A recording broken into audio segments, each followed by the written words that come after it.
धर्मराज युधिष्ठिर का राज्याभिषेक करने के बाद में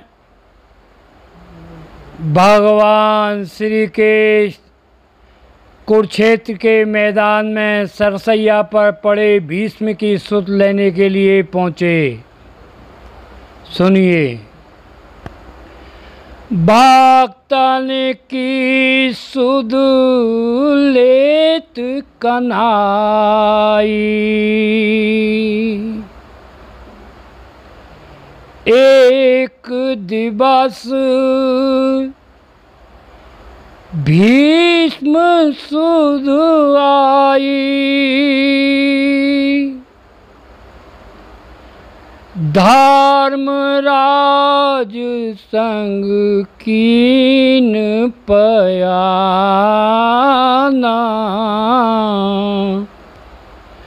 पिबहु बिलोक भीष्म सुख माना। एक दिन भगवान श्री कृष्ण ने भीष्म के पास जाने का विचार किया और पांचों पांडवों के साथ मुख्य वीरों सहित सात्विकी के साथ रथ में बैठकर कुरुक्षेत्र पहुँचे। भीष्म कृष्ण की स्तुति कर रहे थे। धर्मराज ने प्रणाम किया और भीष्म जी गदगद हो गए। तब श्री कृष्ण ने कहा, मैंने आपके समान वीर तीनों लोकों में नहीं देखा। आप धार्मिक के साथ साथ बड़े ही राजनीतिक हैं। धर्मराज को भी राजधर्म बताइए।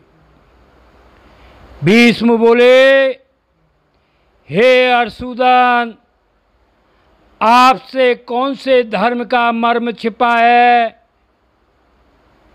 आप सर्वात्मा, सर्व में सर्वव्यापी, सर्वात्मन तथा सबके ईश्वर हैं।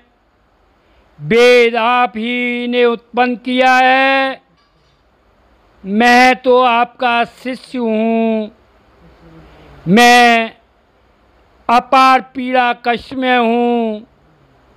बोलने तक की शक्ति मुझ में नहीं है। मैं कैसे धर्मोपदेश कर सकूँगा? श्री कृष्ण ने कहा, संसार में चर अचर सत असत सभी पदार्थ मुझ में ही उत्पन्न हैं। अतः मैं आपके मुख से सभी प्रकार का उपदेश युधिष्ठिर को कराना चाहता हूँ, जिससे संसार में आपकी यश कीर्ति का मान बढ़े और आप जो भी आदेश देंगे वह वेद की तरह प्रमाण माना जाएगा। अतः आप उपदेश देना शुरू करें। भगवान ने उसी वक्त भीष्म को पीड़ा रहित करने का वरदान दे दिया और भीष्म को दिव्य दृष्टि मिल गई। वेदव्यास जी सहित अन्य सभी महर्षियों ने भगवान श्री कृष्ण की पूजा स्तुति की। श्री कृष्ण ऋषि महर्षियों से सम्मानित होकर संध्या के कारण उठ खड़े हुए और भीष्म जी को प्रणाम कर कल आने को कहकर रथों पर बैठकर चल दिए। दूसरे दिन प्रातः श्री कृष्ण पांडवों सहित पुनः भीष्म के पास गए। आप सुनिए। धर्मराज भीष्म ढिंग गया, राज धर्म पूछत तिन भयउ। गंगा सुत नृप, गंगा सुत नृप धर्म बताए, और धर्मराज के अतमन भाए। भीष्म जी ने संपूर्ण ऋषि मंडली को प्रणाम किया और उसके बाद धर्मराज से कहा कि मैं विश्वात्मन भगवान श्री कृष्ण तथा ऋषि मंडली के सामने जो कुछ भी तुम पूछोगे उसका उत्तर दूंगा। मैं राज धर्म से कहता हूँ, उसे सुनिए। राजा प्रजा को प्रसन्न रखे और ब्राह्मण देवता का पूजन करे। राजा को हमेशा पुरुषार्थी होना चाहिए।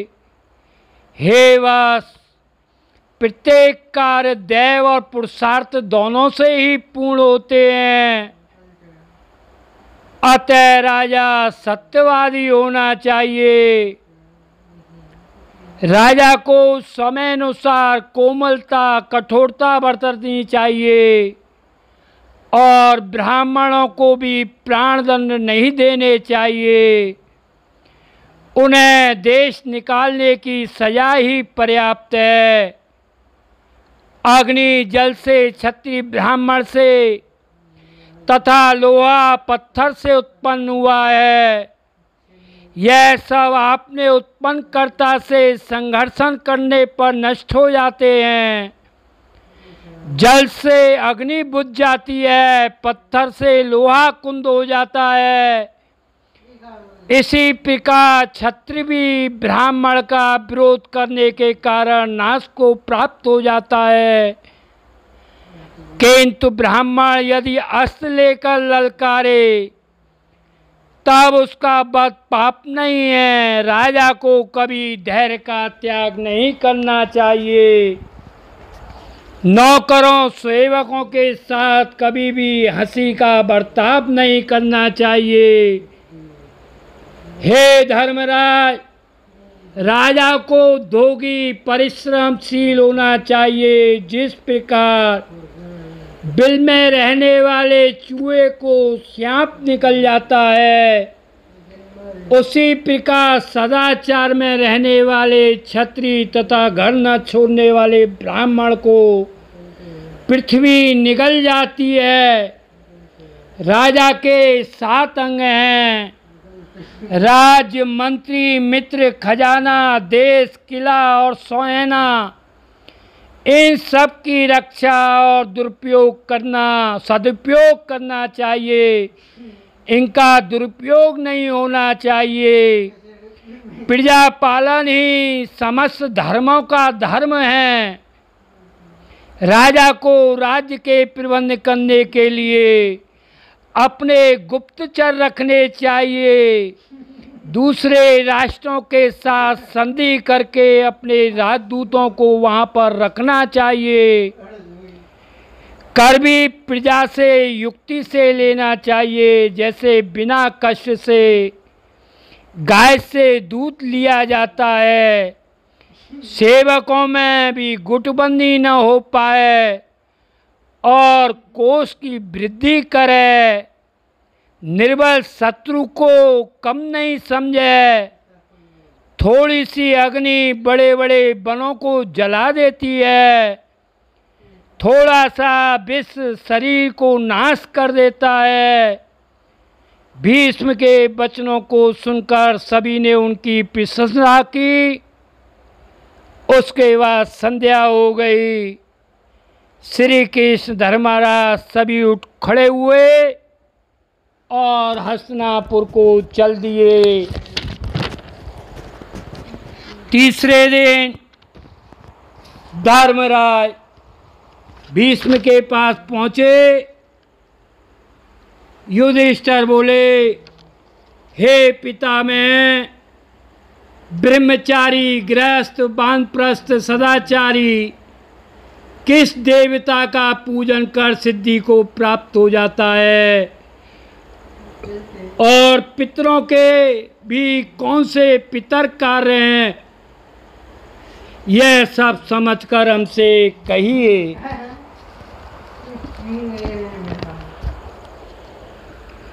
भीष्म ने कहा, भगवान नारायण ही जगत के स्वामी हैं और देवों के भी परम पूज्य देव हैं।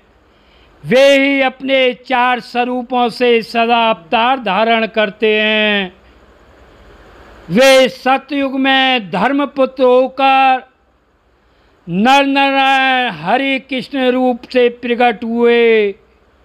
उनमें से नर नारायण भद्र का आश्रम को चले गए और वहाँ पर तप करने लगे। नारद जी वहाँ पधारे और उन्होंने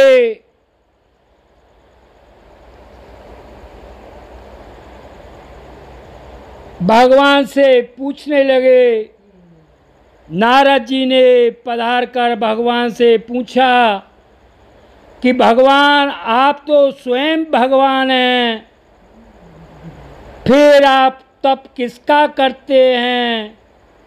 उसके बाद भगवान नारायण ने कहा, यह गोपनीय विषय है, किंतु मैं तुम्हें बता देता हूँ, आप सुनिए। जो संपूर्ण जीवों का अंतरात्मा है, वही क्षेत्रज्ञ, त्रिगुणातीत और अंतर्यामी है। उसी से संपूर्ण ब्रह्मांड तथा जगत की उत्पत्ति होती है। हम दोनों उसी परमात्मा निराकार ब्रह्म का ध्यान करते हैं। संपूर्ण जगत उन्हीं में व्याप्त है। ऋषि ब्रह्मचारी इसी का पूजन करते हैं। हम दोनों भी उसी का पूजन करते हैं। भगवान नारायण का वचन सुनकर नारद जी उन्हीं विश्वात्मक ब्रह्म के दर्शन के लिए श्वेत द्वीप क्षीर सागर के पास गए। वहाँ भगवान क्षीर साई नारायण के नित्य दर्शन होते रहते हैं। अपार तेज के कारण आकृति स्पष्ट दिखाई नहीं देती है। वह अपने मुख से गायत्री का जाप कर रहे थे और अपने मुखों से चारों वेदों का उच्चारण कर रहे थे। अपने हाथों में वेदी, कमंडल, मणि, कुश, मृगचर्म, दंड तथा धधकती आग लिए थे। ऐसा दर्शन पाकर नारद जी अत्यंत प्रसन्न हुए। भगवान नारायण जी ने नारद जी से कहा, कोई भी मुझे नेत्रों से नहीं देख सकता है। तुम मेरे अनन्य भक्त हो। मेरी माया से ही तुम मुझे देख रहे हो। मैं ही ब्रह्म हूँ। इस समय अव्यय रूप धारण करके आकाश में स्थित हूँ। फिर 1000 युग बीतने पर जगत में प्रलय करूँगा। उसी वक्त संपूर्ण चराचर जगत को अपने में लीन करके अंत में अकेला रहूँगा। विद्या शक्ति के साथ विहार करूँगा। फिर समय आने पर उसी विद्या शक्ति से संपूर्ण ब्रह्मांड की सृष्टि रचूँगा। त्रेता युग में राम का अवतार तथा द्वापर में कृष्ण अवतार लूँगा और संपूर्ण दैत्य, दानव, राक्षसों का संहार करके पृथ्वी का भार उतार कर धर्मराज युधिष्ठिर को राजा बनाऊंगा। इतना कहकर भगवान अंतर्ध्यान हो गए। जय यमुना।